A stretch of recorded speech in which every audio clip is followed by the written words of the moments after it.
Ал барлықтарыңызға ассалаумағалейкум. Бүгін конференцияға қош келдіңіздер. Жалпы енді осы бастамас бұрын Pixsoft жайлы кішігірім түсіндіріп өтейін. Pixsoft жалпы қалай басталды, немен айналысады осы біздің компания деген сияқты.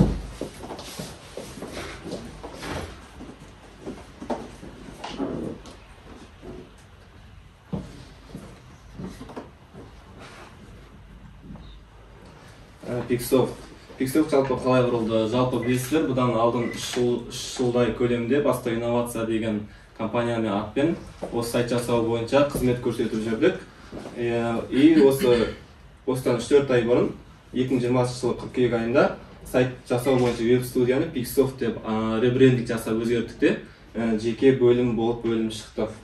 Содан бері осы Pixsoft атпен команда болып жұмыс жасап жатыр. Жалпы Pixsoft'ың сол жағында логотип тұр. Бұл логотип нені білдіреді? Қарасаңыздар, мұнда таудың суреті белгіленген. Бұл жерде ең маңызды сөзі Pixsoft ағылшынша аударғанда осы софттың шыңына жетеміз деген мағынаны білдіреді. Pixsoft немен айналысады? Pixsoft жалпы түрлі сайттар жасаумен айналысады. Айта кететін болсақ, мұнда сайттарының скриндары көрсетілген, алынып, мысалы ең бірінші лендинг пейдж сатылым алып келетін сайттар, корпоративтік сайттар, платформалар, түрлі платформалар және интернет дүкендер жасаймыз.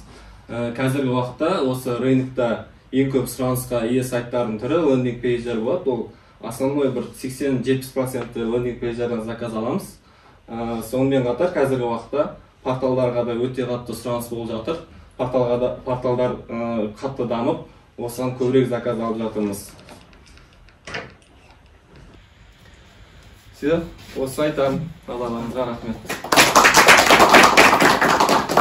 Сұрақтарыңыз болса, қойсаңыздар болады. Жалпы Pixsoft Академия деген қаншалықты пайда алып келе алады компания, қаншалықты ол телеобразно, қаншалықты нәтижеге қосып ол ондай рынок бар ма Қазақстанда? Енді қазір Қазақстанда осы именно IT саласы, инфобизнес қатты дамып жатыр ғой. Сондықтан да ойлаймын мен, енді осы Pixsoft Академия ашатын болсақ, жақсы болады деп ойлаймын. Енді қарқын алып дамып келе жатыр, осындай курс жасау, курстар өту деген сияқты. Жалпы болашағы бар проект деп ойлаймын. Нарықта ойыншылар бар ма, игроктар, рынокта? Осы сала бойынша? Именно программалау тілі бойынша ма? Иә.